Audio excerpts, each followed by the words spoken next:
धेरै जस्तो आगो लागेका कुराहरू र त्यसलाई कसरी व्यवस्थापन गर्ने, कसरी आफू त्यसबाट बच्ने र अरू अन्य कुराहरू पनि हामीले सिक्यौँ।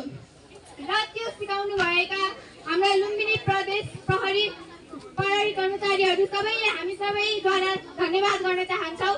उहाँहरूले हामीले धेरै कुराहरू पनि जानेका थिएनौँ, तर उहाँहरूले आज हामीलाई सिकाएर हामीलाई धेरै कुराको ज्ञान भयो। यदि त्यस्ता घटनाहरू हाम्रा घरमा, हाम्रा छरछिमेकमा धेरै ठाउँहरूमा घटे भने हामीले केही सोचेर अलिकति भए पनि हामी विद्यार्थीबाट केही बच्ने कुराहरू त हामीले गर्न सक्छौँ नि आज। त्यसको लागि मद्वारा र सम्पूर्ण यस नेपाल पुलिस स्कुल घोराइटाङद्वारा धन्यवाद भन्न चाहन्छु।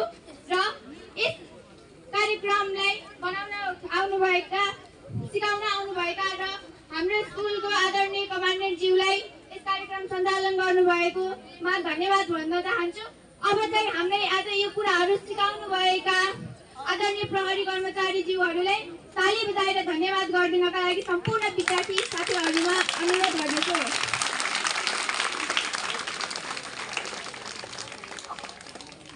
हामी सबैलाई यस्तो हामीले नथाहा पाएका कुराहरू यिनी राम्रोसँग बुझाइदिनु भयो, त्यो पनि हामी धेरै आभारी छौँ। त्यो सिकाएकोमा हामीले जस्तो के गर्न सिक्यौँ, पहिले त हामीले भूकम्पबाट बच्ने त्यस्ता कुराहरू, प्रकोपबाट बच्ने उपायहरू सिक्यौँ र हामीले त्यसलाई अहिले प्र्याक्टिकली रूपमा पनि हेऱ्यौँ, जसबाट चाहिँ हामीले धेरै कुराहरूको अरू ज्ञान पनि लिन सक्यौँ। प्र्याक्टिकल कुरामा चाहिँ हामीले देखाउनु भयो, देखाएर पनि हामीले त्यो उताबाट पढेको भन्दा त यहाँबाट धेरै कुराहरू पनि सिक्यौँ नि।